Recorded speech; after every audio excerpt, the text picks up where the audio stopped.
মসজিদে দান করতেছে অসংখ্য দান, মসজিদ বিল্ডিং হচ্ছে, আরও হবে আরও হবে। আমরা তো মনে করি মসজিদে দান করলেই মনে হয় এই পৃথিবীর শ্রেষ্ঠ দান করে ফেললাম না।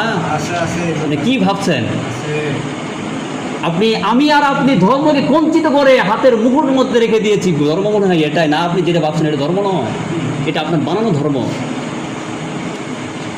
ধর্ম হচ্ছে ছোট মানুষ থেকে একদম উচ্চ লেভেলের পর্যন্ত, ক্ষেত থেকে শুরু করে পার্লামেন্ট পর্যন্ত সকল মানুষের মানবতার পাশে দাঁড়ানোর নাম হচ্ছে ধর্ম, ইসলাম। রাস্তা দিয়ে যাচ্ছেন, মসজিদ তো পাকা হয়ে গেছে, রাস্তা দিয়ে দাঁড়াবেন, এটা ইসলাম। রাস্তা নির্মাণ করুন। ব্রিজের কালভার্ট নষ্ট হয়ে গেছে, কালভার্ট ঠিক করে দেন। সরকারি টাকা হচ্ছে না, নিজের যতটুকু সম্ভব এটাই করবেন।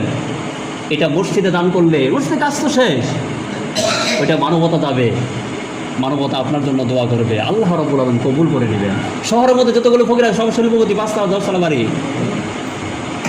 শিল্পপতি, এরা একটা বিজনেস করে দিচ্ছে। এটা ব্যবসা, বিনা চালানোর ব্যবসা, এটা কোনো লস হওয়ার সম্ভাবনা নাই। এটা কি একটা ব্যবসা শুরু করে দিচ্ছে। দেখবেন সমাজের মধ্যে এসএসসি, ইন্টারমিডিয়েট, মাদ্রাসা পরীক্ষা যখন দেয়, ফর্ম ফিল আপ টাকা 3,000 4,000 টাকা দেয়। এই টাকা সংগ্রহ করার মধ্যে এবিলিটি অনেক ছাত্র থাকে না। আমি কি বল বললাম? থাকে না। এরা কিন্তু কাউকে চাইতেও পারে না, চাইলেও দেওয়া হয় না।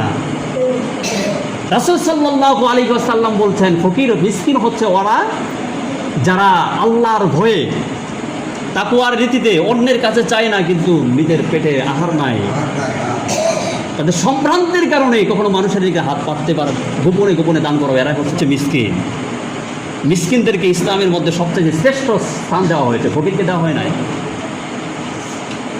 এজন্য সমাজের মধ্যে কোনো একটা ছেলে, কোনো একটা মেয়ে পড়াশোনা করছে, ফর্ম ফিল আপ করতে পারছে না, নামাজ পড়াশোনা বাদ দিয়েছে, এই ক্ষেত্রেও আপনাকে আসল ময়দানে জবাবদিহি করতে হবে। কে কি খাইতে পারলো না?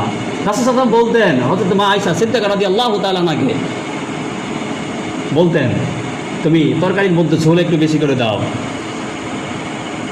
আয়েশা রাদিয়াল্লাহু তাআলা আনহা জিজ্ঞাসা করেন, ইয়া রাসূলুল্লাহ কেন? বলে আমি নিজে খাবো, আশেপাশে মানুষদেরকে একটু হলেও আমরা ঝোল দিয়ে সহযোগিতা করবো। ঈদ মানেই হ্যাপিনেস, সকলের সাথে আমরা একতার সাথে থাকবো। এটাই আমাদের শিক্ষা দিয়েছেন রাসূল সাল্লাল্লাহু আলাইহি ওয়াসাল্লাম। এই যে আমরা সারাদিন ঢাকা থেকে বিদেশ থেকে এসে আমরা নিজের মাতৃত্বের বন্ধনে আমরা যে নিজের জন্মভূমিতে নামাজ আদায় করলাম, ঈদের নামাজ, পরিচিত সবাই আলহামদুলিল্লাহ। এটা হচ্ছে আমাদের কলিজার সাথে সম্পর্ক। এই ছোট্ট কাল থেকে বাইরে পড়তেছি, বাইরে পড়াশোনা করতেছি, বাইরে জব করতেছি, আপনারা করতেছেন, আমরা করতেছি। এই যে সাক্ষাৎ না হওয়ার ব্যাপারটা, ঈদ যদি আল্লাহ না দিতেন তাহলে সাক্ষাৎ হওয়ার সম্ভাবনা ছিল না, সম্ভাবনা থাকতো না। আর আল্লাহ সুবহানাহু ওয়া তাআলা এমন সিস্টেম তৈরি করেছেন, ঈদের মধ্যে অসংখ্য মানুষ এন্তেকাল হচ্ছে, অ্যাক্সিডেন্ট হচ্ছে। এই কথা অতীতের ঘটনা জানার পরও আমরা কেন মাতৃত্বের টানে এখানে আসি? জানি তো অতীতে অনেক ঈদের মধ্যে মানুষ মারা গেছে, তো গেছে না? এবছর তো মারা গেছে। এই সেন্সটা আমাদের আগের থেকেই তৈরি হয়েছে, মাথার মধ্যে সেট হয়েছে, মানুষ মারা যায়, তার মানে আমিও মারা যেতে পারে। এই রিস্কটা নেওয়ার পরেও আমরা বাড়িতে আসি কেন? মাতৃত্বের বন্ধন এবং শিকড়ের। বাংলাদেশের মধ্যে ধরেন, আমাদের দেশ ছোট্ট একটা দেশ, বাংলাদেশের মধ্যে 3টা শ্রেণী করা হয়েছে। 1 নম্বর শিল্পপতি, 2 নম্বর মধ্যবিত্ত, 3 নম্বর নিম্নবিত্ত। শিল্পপতিরা এক এক সময় এক এক খাবার খায়। এই শিল্পপতিরা কখনোই বুঝতো না কঠিন কষ্ট কাকে বলে, কাঠিন্য কাকে বলে, এই পেটের ক্ষুধা কাকে বলে। এরা জানে না, জানে না কি এটা? জানে না। 3 বেলা তো এরা যে কতবার খায় আল্লাহ মাবুদ ছাড়া কেউ জানে না। খাইতে খাইতে অস্থির হয়ে যায়, 3 বেলা খাবার খায়। আল্লাহ সুবহানাহু ওয়া তাআলা যদি রোজা আমাদেরকে ফরজ করে না দিত, বিশ্বাস করুন ওই শিল্পপতিরা কখনোই বুঝতো না পেটের যন্ত্রণা কাকে বলে। বুঝতে পারতেন? কখনোই বুঝতো না। এতিম থেকে যেত, মানুষের দাম পেত না। মিসকিনি থেকে যেত, বিধবাই থেকে যেত, কখনোই মানুষের কাছে হেল্প পেত না। ওই শিল্পপতিরা কখনোই জানে না সারাদিন উপবাস থাকলে কি কষ্ট যাতনা হয়, কখনোই বুঝতেই না।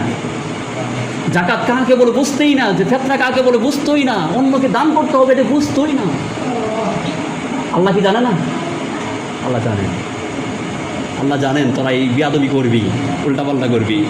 এজন্য বলছেন যারা মুমিন, যারা বিশ্বাসী, তোমাদের রমাদানুল কারীমের রোজাগুলো ফরজ করে দেওয়া হয়েছে।